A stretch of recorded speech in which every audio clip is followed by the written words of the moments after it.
So, as I said, a review of The Wind and the Willows. After reading it, I feel like I'm a little too old for this book. True, the idea that there weren't any pictures throughout kind of threw me off. Kind of figured it was more for a mature audience. Not mature as in like it'd be very adult, but something a little more thought provoking. As you could probably tell from the cover, it takes place with a lot of anthropomorphic animals, even if they have human hands that look way too uncanny for my liking. But what's rather fascinating about this world is while the animals are anthropomorphic, they also live in the same world as humans. I've never seen that done before. Usually it's one or the other. Either that or the animals are realistic but can talk, but the people are the same. What's the story? It starts with a single mole. Yeah, that's all they ever call him is Mole. He's getting everything tidied up for spring when all of a sudden he just can't stand it anymore, so he just digs a tunnel out to the surface and just takes it all in. And whether the mole actually saw the outside world before this, it's not really touched upon, but I figured you had to at one point in order to be able to stock up on groceries and stuff like that. He walks around enjoying the beautiful day and quickly makes friends with a river rat, just known as Rat, who shows him the ways of the river. Being a mole that was underground, he doesn't know about such things, so he takes him on a nice little rowing expedition. This doesn't last very long, as Mole thinks that this rowing is really easy and attempts to take over, to which the whole boat capsizes. They're able to make it to shore, with the rat being in relatively good humor about the whole incident, and promising to teach him to be able to do it as well. Here we are introduced to who I think should have been the main protagonist, Mr. Toad. Now, he's a very interesting character. He was left a substantial amount of money when his father died, and the way he uses it is like every so often he gets like a mania, I guess is the best way to explain it, where he gets a thrill out of doing random hobbies.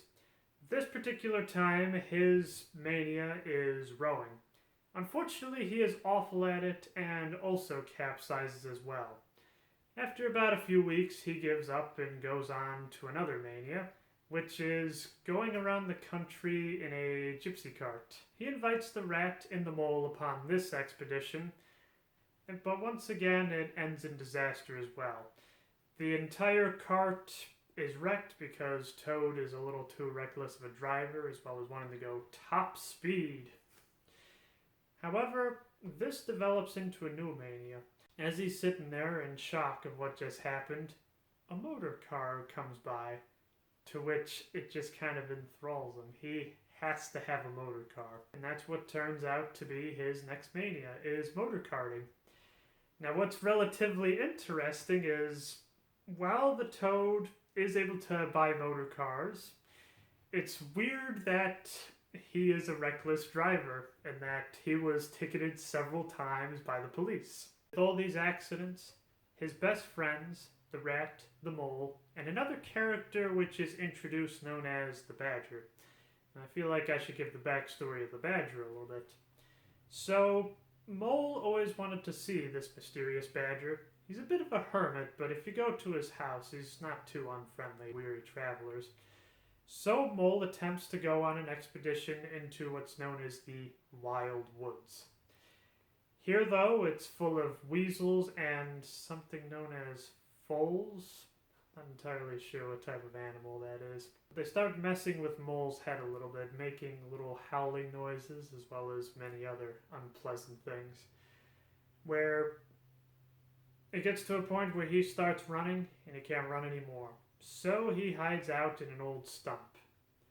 The rat, realizing that Mole was running extremely late for their luncheon, decides to investigate. He figures he better try the wild woods if he tried to do something crazy like call on Mr. Badger. So he does, and what I find rather interesting is, if this really is intended for younger audiences, is that he also comes packing heat.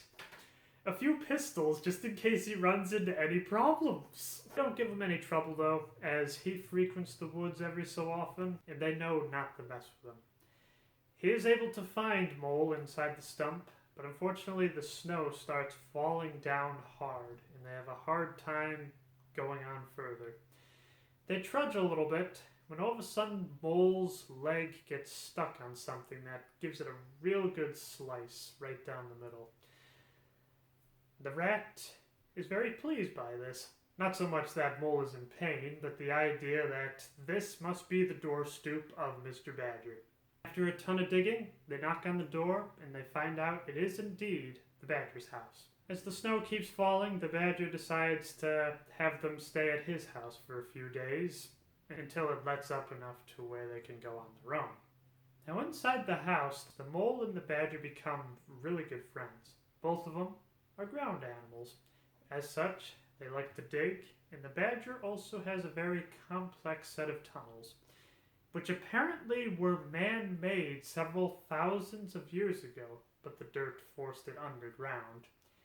Who these people were and what they did is never explained. So the few days are up, and they just go on their merry way back to the river. Now back to where the good story is, we got Mr. Toad. So, his reckless driving has costed him thousands of dollars in motor cars as well as traffic fines. Mole, the rat, and the Badger simply have it up to here with him, and they decide to intervene. They try to speak reason to him, but it's not sticking. They try locking him in his room until the withdrawal symptoms go. This seems to work, as for a few weeks it seems like the toxins are starting to leave his system. However, the Toad is actually quite crafty and says that he needs to have soup right away. And while this is going on, he jumps out the window, stealing a motor car and going for a joyride of his life. This ultimately lands him behind bars. They do kind of cover the trial a little bit, but for the most part it's like, okay, you are the foulest thing on the earth, you must get the maximum penalty. 25 years in maximum security prison. While the Toad is in prison, one of the other neighbors on the riverbed, the Otter, has a son that goes missing. So Mole and Rat try their best to be able to find where the missing Otter is. It's kind of crazy how much detail they put into them being out all night and then seeing the beautiful sunrise peak once again. It almost seems like there's a little something of substance there, but it quickly vanishes after they find the Otter and return him back to his family. Back to Mr. Toad in jail. Now, the jailkeeper has a daughter that goes around tending to getting all the used clothes. She can't stand the pitiful sight of this Toad and has always had a soft spot towards animals. So she hatches a pretty clever plan. Her aunt, a washerwoman of rather diminutive and not necessarily the most pretty stature, comes in every so often to take care of all the soiled linens. I feel like that's the more British way of saying it. The plan is to sneak Toad out as the washerwoman. And this actually works. He is able to walk right through the front gate, assuming the identity of a washerwoman. Now, the only problem is, he left his pants in the cell, so he's got no money and no contacts whatsoever. So instead of enjoying a nice train ride back to Toad Hall, yeah, I probably should mention that's where the Toad lives, he has to kind of bargain his way with the engineer.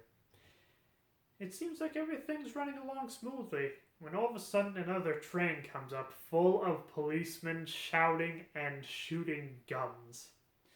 The Toad comes clean about the whole thing, to which the engineer just kind of says, look, I'm neutral in this matter. So there's a long tunnel up ahead. The engineer slows down and the Toad gets off. And that's that. He just has to slowly make his way back to Toad Hall once again. It is quite a bit of a walk from where he got out, and he eventually finds himself towards a canal and decides to follow it to get a little idea of where he should be heading. To his luck, there is a boat being dragged by a nearby horse. So the only person on this barge is a lone woman. They don't really go into too much detail about her, but Toad is able to get the general directions from her, alright. The only problem is, Toad is a rather obnoxious animal, and goes on bragging about his superior washing skills, to which the barge woman calls his bluff, and decides to have Toad do the washing. He does his best, however, that is not nearly good enough, and the woman just kind of laughs him off the boat. Toad is infuriated. Being what he considers to be a higher breed above this woman, can't stand the ridicule and tells her off. To which the woman in return can't stand it, picks him up and throws him out. So the Toad gets revenge by stealing the horse, running the boat aground, and then selling that horse to a nearby gypsy. He also gets a little breakfast out of the gypsy as well, as he had been walking for several days and hadn't eaten anything, and the gypsy stew smelled really good. With all this, he is able to make it back to the riverbed. Unfortunately, Toad Hall has been taken over in his absence. With only poor Mole, Badger, and Rat left to be able to guard Toad Hall, a group of weasels as well as the foals from Wild Woods move in and claim it as their own. Toad tries his best to reason with them by basically saying, "This is my house, you are intruding," to which a gun just kind of barely misses his head. Not that they threw a gun at him, but they shot at him. He can't stand this, but he is very powerless, so he breaks down and cries. And Toad is quite a crying Toad throughout this book, actually. He later falls back to the Rat, the Mole, and the Badger at the Rat's house. They come up with a plan of attack. Essentially, they're going to be having a big dinner party towards the end of the day, in the evening, and they figure that is the best time to strike. Here, the Rat brings out all his armaments. And I do mean all of them. He gives all of them guns, swords, knives, and a bully stick, as they call it. I think that's what the bobbies in England carry around, such a thing like that. The Badger will only take the bully stick, though, while everybody else is fully armed. The way they sneak in is rather interesting.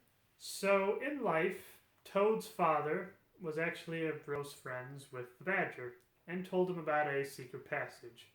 Knowing Mr. Toad's inability to keep secrets, he never told his son about this. They used this secret passage to be able to do a sneak attack, as everywhere else is just swarming with guards. They burst in, and the fight doesn't last for very long, as most of them run out screaming. They weren't expecting this horde to be able to come in. It was 4 versus 200, but I guess they were able to put up such an intimidating game that the battle really doesn't last long. Having Toad Hall back, the Badger, Rat, and Mole put Toad to the test to see if his time in prison has improved the Toad at all. They figure he's going to give a party to celebrate his homecoming, and they want to see what he'll do about it. He wants to tell stories, have a speech, and sing a song. To which all of them say, "No, you can't do that. This is just to welcome guests." The Toad, however, still needs to get this speech, as well as the song he composed, out of his system. So before the guests arrive, he isolates himself in the room, he gives the speech, and then sings the song, and that's it. He is pretty much the perfect gentleman for the rest of the evening. Much to the chagrin of some of the guests, as they kind of like the extreme Toad, but if nothing else, the Badger, the Rat, and the Mole are proud of him, as well as so many other guests in attendance. And the book basically just ends there with a fully reformed Toad. I would not say that this book was a waste of my time, but after finishing The Fountainhead, it felt very much like I was going back to kindergarten after I finished my master's degree. I knew I wanted something a little more simple after The Fountainhead just kind of left me going, oh, it was the most thought-provoking thing I ever read. And I wanted something a little more simpler. But this, I feel, was just a little too simple, really. It was a pretty good story, but I feel like it's very disconnected. The story, it is the best when it focuses on Mr. Toad. And I feel like that's the way the rest of the book should be. The idea of throwing in all these other characters could have worked, but they're just not really anything special. The Badger is really the only other character, and he's just simply the wise sage that everybody just respects because they know he's smart. And they also know that he could very well, that he is powerful enough that he could knock you out pretty easily.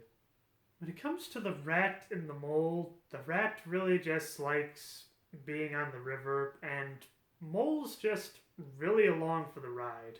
Would I recommend it? Well, I mean, if you want something a little simpler and something that'll go by pretty quickly, sure. But if you want something a little deeper and thought-provoking, keep looking. I feel like this was made for much younger audiences than me. Now, there's one other thing I want to note about this book. So, to my knowledge, there are 2 major movie adaptations. The first one was made by Disney in the 1950s, I believe. It was coupled along with The Legend of Sleepy Hollow, and it was called The Adventures of Ichabod and Mr. Toad, which is a bit of a misnomer, as Wind in the Willows is the first story, while Legend of Sleepy Hollow is the second story. This one is not really all that accurate. Having a runtime at maybe a half hour, they cut out a lot. And on top of that, they changed the characters. Badger is essentially Mr. Toad's executor, in charge of his finances and whatnot. Mole and Rat are pretty much the same, though I feel like the comparison is more like Sherlock Holmes to Watson, with Rat being Sherlock and Watson being the mole. It was actually their idea to sneak Toad out as the washerwoman, not the mysterious caretaker. And the interesting thing is, instead of hitching a ride with the engineer, Toad actually steals the train and drives it all himself. But probably the other thing as well is, unlike Toad being an idiot that just likes cheap thrills, in this one he was framed. Essentially, they create this character known as Mr. Winky, who's basically the summation of every negative Italian stereotype. Essentially, he buys the motor car off of them after escaping from Toad Hall, but Mr. Winky claims that it was stolen and later reclaims Toad Hall in the deed. So when they come back, the fight is more about getting the deed than anything else. They do, and Toad is back to Toad Hall again. But probably the biggest difference between the book and that edition is the idea that Toad doesn't learn. He later picks up his next mania: airplanes. While that particular version of the story is definitely not very accurate, it is a lot of fun and I highly recommend it. Then there was another adaptation. It came out in the 90s, I want to say. When in the world we ever had this movie, I don't know, but it was pretty good. Now, that one follows very closely to the book. The only thing they cut out is the missing otter son. Everything else is kept in there in its entirety. In fact, what was interesting is, as I was reading along in the book, I was kind of visualizing the animation style that movie had while I was imagining how these characters looked and talked.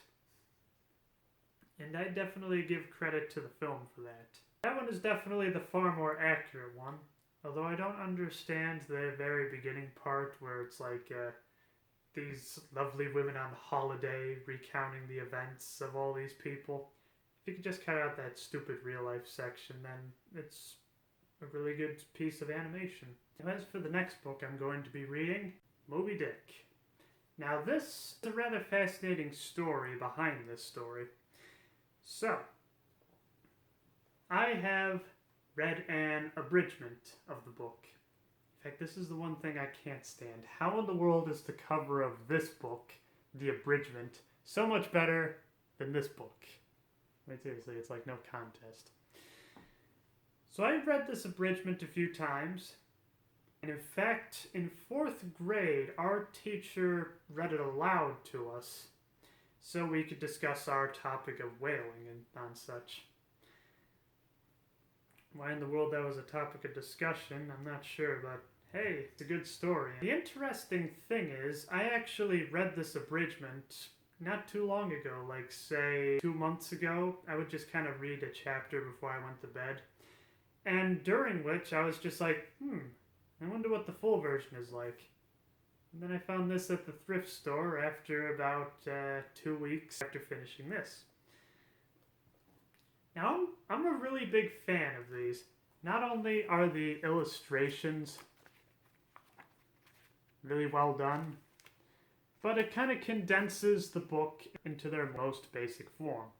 So if you want to know the basic story but don't have time to read, well, this, you can just read this instead. Then the other thing I like is there are a few books that I have read that I just have a hard time remembering the events of.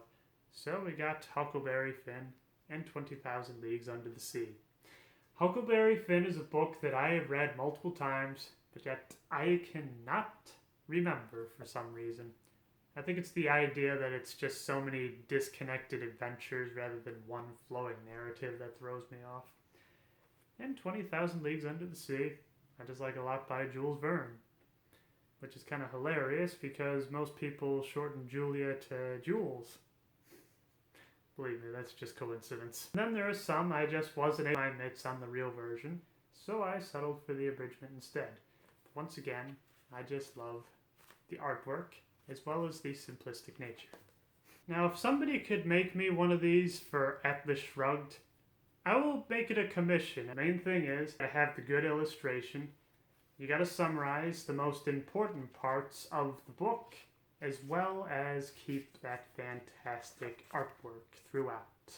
I highly doubt anybody is going to bring me up on that offer, but hey, I figure I'll throw out the challenge.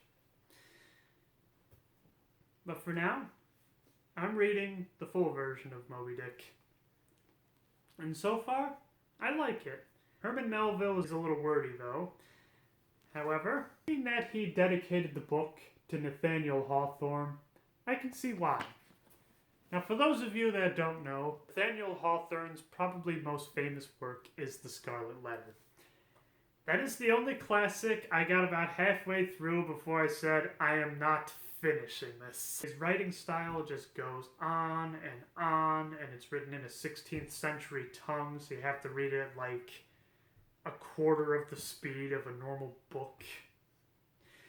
While Herman Melville is wordy, and plus all the Christian undertones might set off a few readers, there's something very endearing in his descriptions. More about some person recounting their fantastic events, but just having a hard time getting concise about it. Well, I hope you'll join me next time for my review of Moby Dick. What I'm going to read after that is quite a question. Till next time, keep having fun.